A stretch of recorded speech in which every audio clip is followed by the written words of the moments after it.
दूत आएंगे, यमदूत ले जा आकर के जीवात्मा को इस शरीर से अलग कर देंगे। और जैसे जीवात्मा इस शरीर से अलग हुई, ये शरीर मुर्दा हो जाएगा, इसको जला करके राख कर दिया जाएगा। उधर जीवात्मा को ले जा करके ऊपर धर्मराज की कचहरी में पेश कर दिया जाएगा।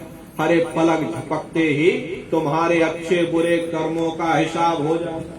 धर्मराज तुमको सजा सुना देंगे, ले जाओ इनको फलाने नरक में डाल दो, क्योंकि इन्हें मौका दिया था, ये मनुष्य शरीर दिया था कि अब की बार मानव तन दे रहे, भजन कर लेना, भक्ति कर लेना, लेकिन अपने कीमती समय और श्वासों की पूंजी को खाने पीने सोने गंवाने में गुजार दिया। इसलिए इसको ले जाओ, इस जीवात्मा को ले जा करके नरकों में डाल दो। अरे महात्मा कभी झूठ नहीं। महात्माओं ने जब साधना किया, साधना करके जब ऊपर गए और ऊपर जा करके जब नरकों का हाल देखा, तब उन्होंने अपनी धर्म पुस्तकों में लिख दिया, लोह के खम्भ तपत के माही, और जहां जीव को ले चिपकाई वहां लोहे के खंबे अग्नि से धधक धधक कर लाल हो रहे। ऐसे खोटे जीवों को उन खंभों में चिपटाया जाता, जीव हाय हाय करके तड़पता है। तड़प तड़प जीव जुलम बुखारी, तपत खम्भ दुख उपजे भारी, असहनी वेदना होती है, असहनी दुख दर्द होता, जीव रोता और चिल्लाता रहता। वहां कोई तुम्हारी पुकार सुनने वाला नहीं, कोई तुम्हारी दर्द भरी आवाज को सुनने वाला नहीं। अरे ये दुर्दशा क्यों हो गई? क्योंकि हम लोग मन के कहे पर चलने लगे, मन के कहे पर चल करके अच्छे बुरे कर्म करने लगे। कर्मों का ये जखीरा अंबार के अंबार हमने अपने सिर पर लाद लिए, आज उन्हीं कर्मों का भोग भोग रहे। तो धर्मराज सजा सुना देते, ले जाओ इनको फलाने नरक में ले जाकर डालो। अनंतों अनंत युगों तक जीव नरकों की यातनाएं भोगता रहता, रोता और चिल्लाता रहता, कोई उस समय तुम्हारी पुकार सुनने वाला नहीं। और नरकों की यातनाएं भोगने के बाद किसी जीवात्मा को सीधे मनुष्य शरीर नहीं मिलता, बल्कि फिर इसी जीवात्मा को 4 खान 84 लाख योनियों में डाला जाए। करोड़ों करोड़ वर्षों के लिए नरकों की यातनाएं भोगने के बाद 4 खान 84 लाख योनियों में डाला जाए।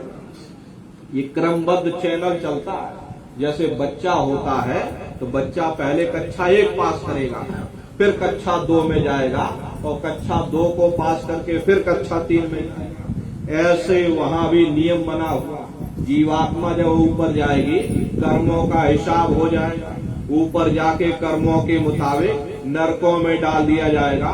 अनंतों अनंत समय तक जीव नरकों की यातनाएं भोगता रहेगा, और जब नरकों का समय पूरा होगा, यातना भोगने के बाद फिर इसी जीवात्मा को 4 खान 84 लाख योनियों में डालना।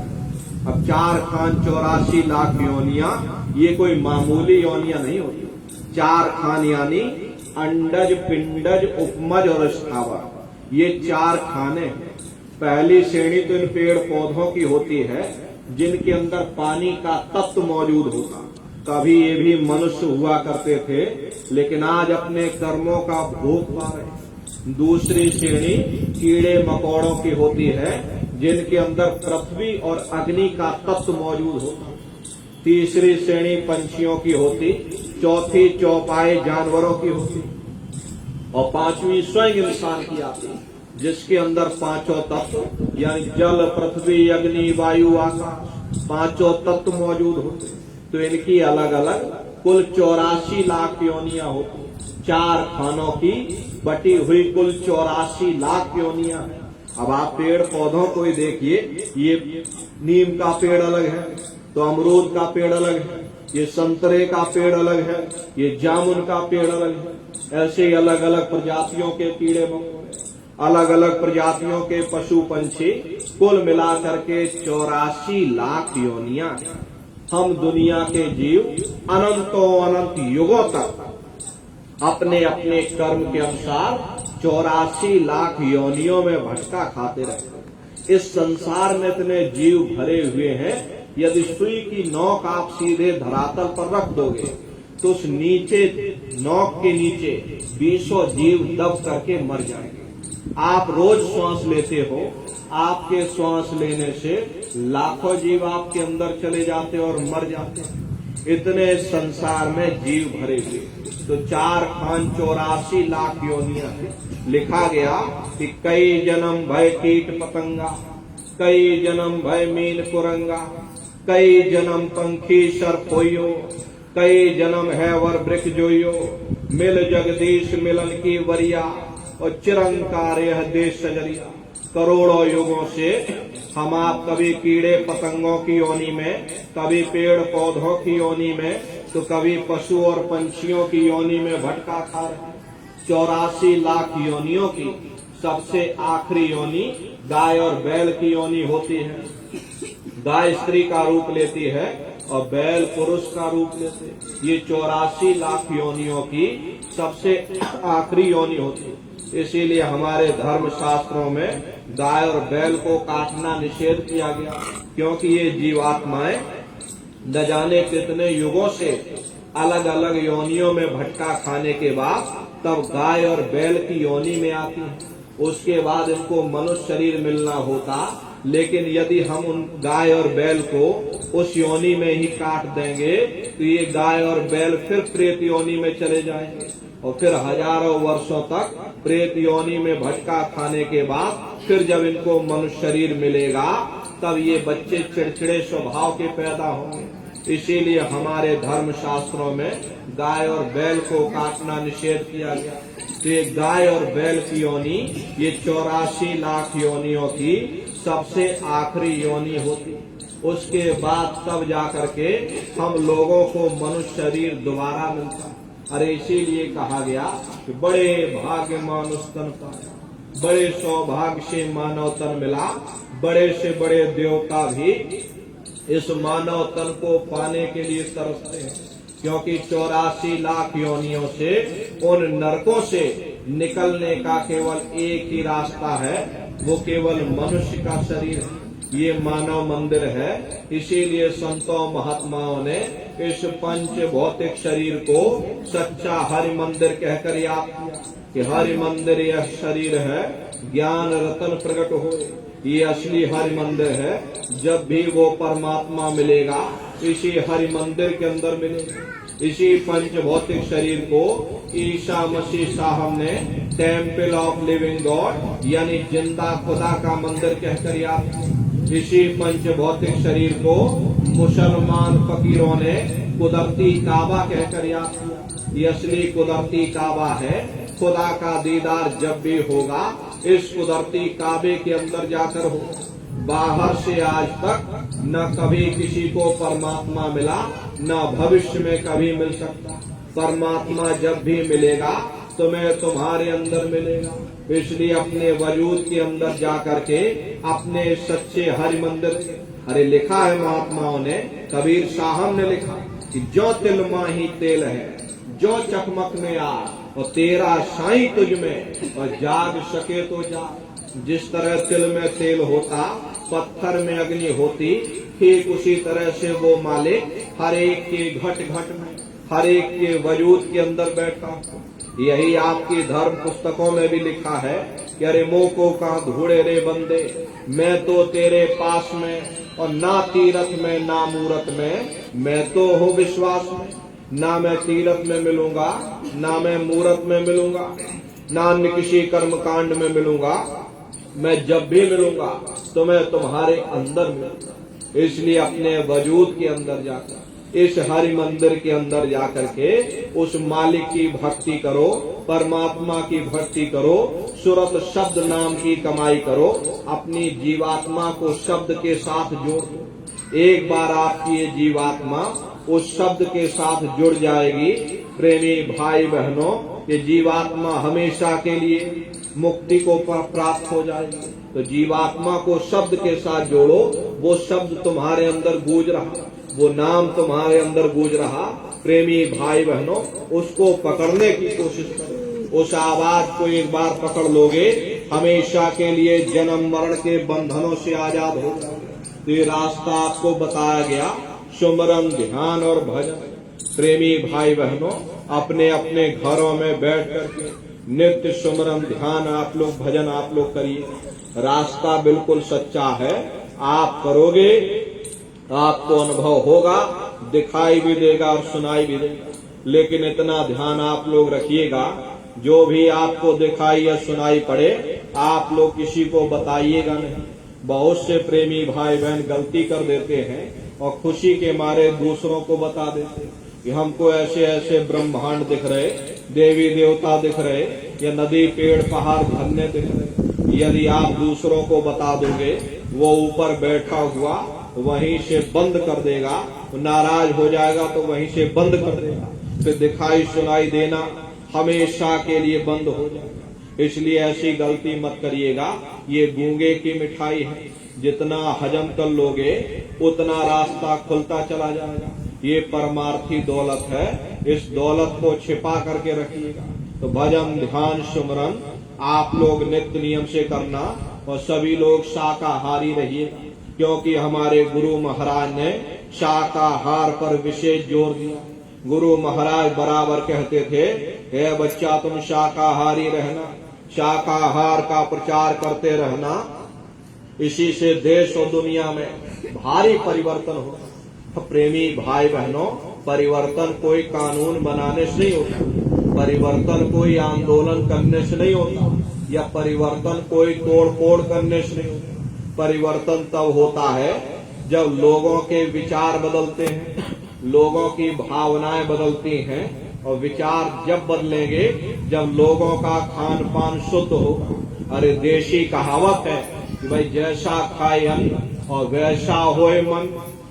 जब इंसान पशु प्रति भोजन करेगा तो उसकी बुद्धि स्वतः ही पशुओं जैसी हो जाएगी, सोच विचार और उसका चिंतन स्वतः ही पशुओं जैसा हो जाएगा। फिर जिस शराब के नशे में माँ बहन बेटी की पहचान खत्म हो जाए, उस शराब को पी करके यह कैसे पता चलेगा कि क्या अच्छा और क्या बुरा है। यही कारण है कि आज घर समाज देश दुनिया में आपसी मुल्कों में ये रगड़े और झगड़े फैले हुए। अगर सभी मानव जात के लोग, सभी कौम कौमियत, सभी मजहब वाले लोग हमारे गुरु महाराज परम संत बाबा जय गुरुदेव जी महाराज के उन वचनों पर अमल करें और सभी लोग शाकाहारी हो जाएं, तो देश और दुनिया में अमन चैन आ जाएगा, घर परिवार में सुख शांति आ जाएगी, उस मालिक की दया दुआ बरकत मिल जाएगी। इसीलिए प्रेमी भाई बहनों, आप सभी लोग शाकाहारी रहिएगा। कोई ऐसा नशा मत करना जिससे बुद्धि आपकी पागल हो जाए। आप सभी लोग शाकाहारी जीवन जिए। माँ बहन बेटी की पहचान सबकी नजरों में होना चाहिए। इसीलिए गुरु महाराज ने बराबर शाकाहार पर जोर दिया। शराब जैसे मादक पदार्थों का लोग त्याग करें। हमारी संस्था और गुरु महाराज पूरा जीवन करीब करीब 116 वर्ष की आयु तक सत्संग के माध्यम से आवाम जनमानस को चिताते रहे।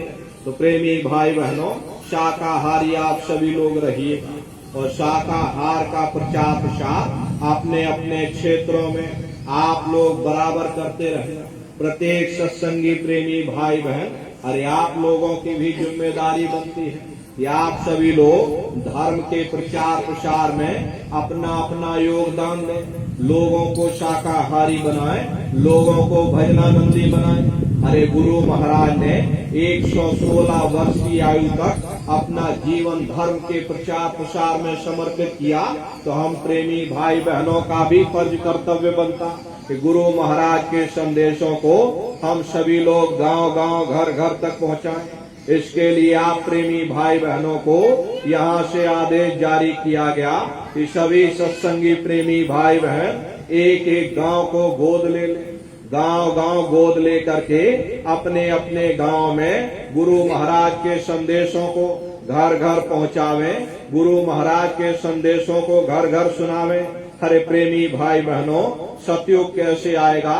सतयुग कोई भाषण देने से नहीं आएगा। सतयुग जब आएगा जब हम आप कर्म करेंगे, जब हम आप धर्म का प्रचार प्रसार करेंगे। तो प्रेमी भाई बहनों, धर्म के प्रचार प्रसार की जिम्मेदारी हम समस्त प्रेमी भाई बहनों की है, क्योंकि हम सभी लोग गुरु महाराज के सिपाही हैं। हमारा आपका फर्ज और कर्तव्य बनता है कि हम सभी लोग मिलकर के धर्म का प्रचार प्रसार करें, आवाम जनमानस को प्रेरित करें और गुरु महाराज के संदेशों को सुना करके लोगों को शाकाहारी सदाचारी बनाएं। तभी न सतयुग आएगा, तभी फिर धर्म का प्रचार प्रसार होगा।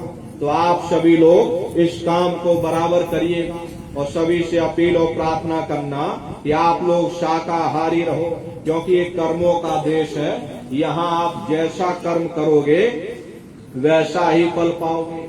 यदि हम अपनी जिह्वा के लिए बेजुबान जानवरों की गर्दन पर छुरियां चलाएंगे, एक समय हमारा भी आएगा, हमारी भी गर्दन पर छुरियां चलेंगी, क्योंकि ये कर्मों का देश है। यहाँ जो जैसा करता है वैसा ही उसको फल मिलता।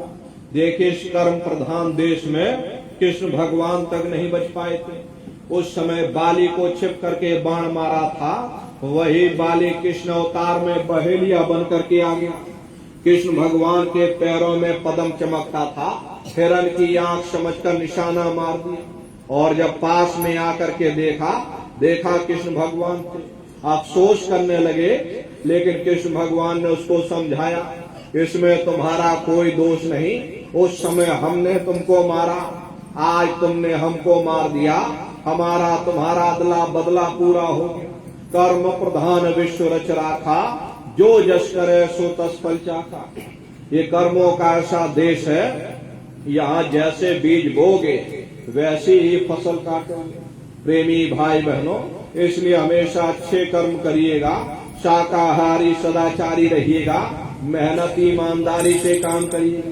महात्मा ये नहीं कहते हैं कि तुम जंगलों पहाड़ों में चले जाओ, घर गृहस्थी छोड़ने की जरूरत नहीं, बाल बच्चों को छोड़ने की जरूरत नहीं, जात बिरादरी बदलने की जरूरत नहीं। अरे अपने अपने घर परिवार में रहिए, अपने अपने समाज में रहिए, अपने अपने दायरे में रह करके समाज की रीत नीति के अनुसार काम करिएगा और 24 घंटे के अंदर घंटा 2 घंटा अपनी जीवात्मा के कल्याण के लिए सुरत शब्द नाम की कमाई यानी सुमरन, ध्यान और भजन आप लोग नित्य नियम से करिएगा।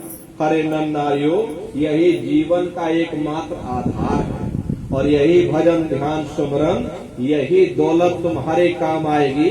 बाकी अंत समय में सब कुछ यही छूट जाएगा।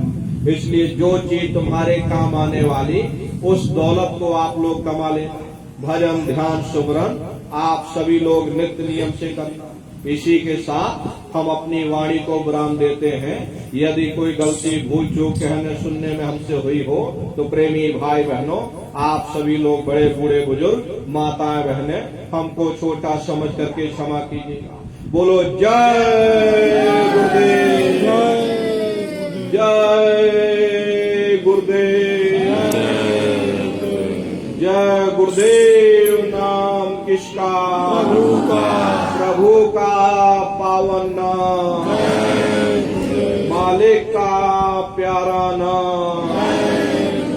जय गुरुदेव। बाबा जय गुरुदेव जी महाराज का कहना है, शाकाहारी रहना है, क्या खाने से होगी भलाई, सब्जी दूध क्या खाने से हुए खराब, अंडा मछली मांस हाथ जोड़ कर विनय हमारी, हो जाए सब शाकाहारी। बाबा जी की अर्जी है, आगे आपकी मर्जी है। बाबा जय गुरुदेव जी महाराज का कहना है, शाकाहारी रहना है। जय गुरुदेव।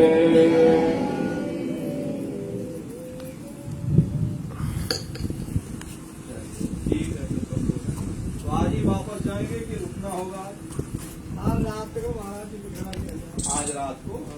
अच्छा ठीक है। अपना भोजन प्रसाद भंडारे में करिए। ये भंडारा आपका दिल्ली भंडारा चल रहा है, तो सब लोग उसमें ही भोजन प्रसाद कर लीजिए और घूम टहल लो। देखो अपना अस्पताल बन रहा है यहाँ पे, सब लोग घूम टहल लो, आश्रम पूरा देख लो, गौशाला वगैरह, मंदिर समाधि सब दर्शन कर लेना है। ठीक है। अच्छा, जय गुरुदेव।